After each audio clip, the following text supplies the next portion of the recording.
time to shed some light on the situation unfolding in Venezuela. Late Saturday night, U.S. President Donald Trump announced that U.S. Special Forces had captured Venezuelan President Nicolas Maduro and his wife Celia Flores, and they'd been removed from the South American country to New York. The news was met with shock from many camps and jubilation from many Venezuelans who see the removal of Maduro as the new beginning for the country. Joining us now to examine how this could impact the geopolitical landscape is our friend and Associate Professor of International Development Studies at Dalhousie University, Robert Huish. Happy New Year, Robert. Good morning to you. Happy New Year, Crystal. It's going to be a busy one in international affairs. For sure. We got 4.5 minutes. Let's make the most of it. So for those of us who aren't as dialed in, tell us a bit more about Maduro and his presidency. So Maduro came to power after Hugo Chavez passed away in the early 2010s. So since he's been leader of Venezuela, there has been a litany of problems with his governance. So particularly, it started out with any sort of social programs or social progress that was made under Chavez being quickly removed and mismanaged by Maduro. The second thing that came out is that, as we're hearing, there's a lot of importance of oil for the Venezuelan economy that was also mismanaged. So where Venezuela has the capacity to produce something like close to 3 million barrels of oil per day, right now they're under 800,000 barrels per day. So it just impacted the economy there. There was high crime. There was gang activity under Maduro's leadership. There was a lack of justice that the UN's called out, that the courts were corrupt. And also the latest trick, of course, was stealing elections, as the last one was, and also using lethal force against opponents, especially protesters and any political opponents that he could get his hands on. So Maduro, even by United Nations, has said, no, he was a sleazy guy and shouldn't be sitting in any office anywhere. So how unusual was this move by the U.S. government? This is an absolute first to kidnap a head of state, even though an illegitimate head of state and one that's got a pretty shady track record, and then to actually have this special ops Delta Force mission come in. That is, I think many people in military circles are really heralding it as being an exceptional moment, that it showed all sorts of coordination and skill that others wouldn't dare attempt.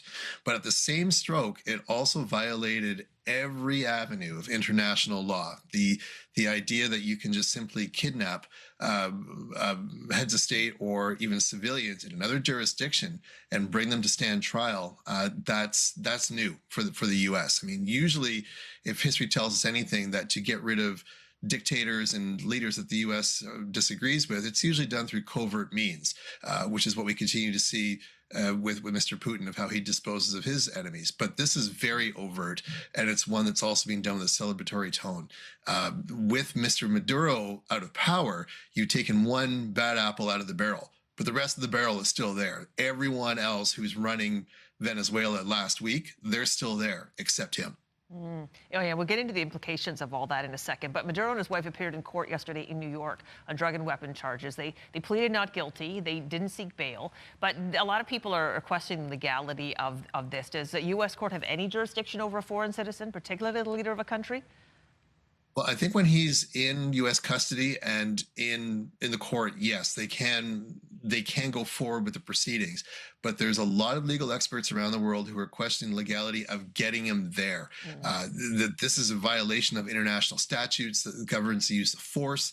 It also is an infringement directly on sovereign territory. So will these issues come up and perhaps put some flies in the ointment to succeed in a successful trial? That we'll have to see. Okay, this came out of nowhere for a lot of people. Is this all about Venezuelan oil?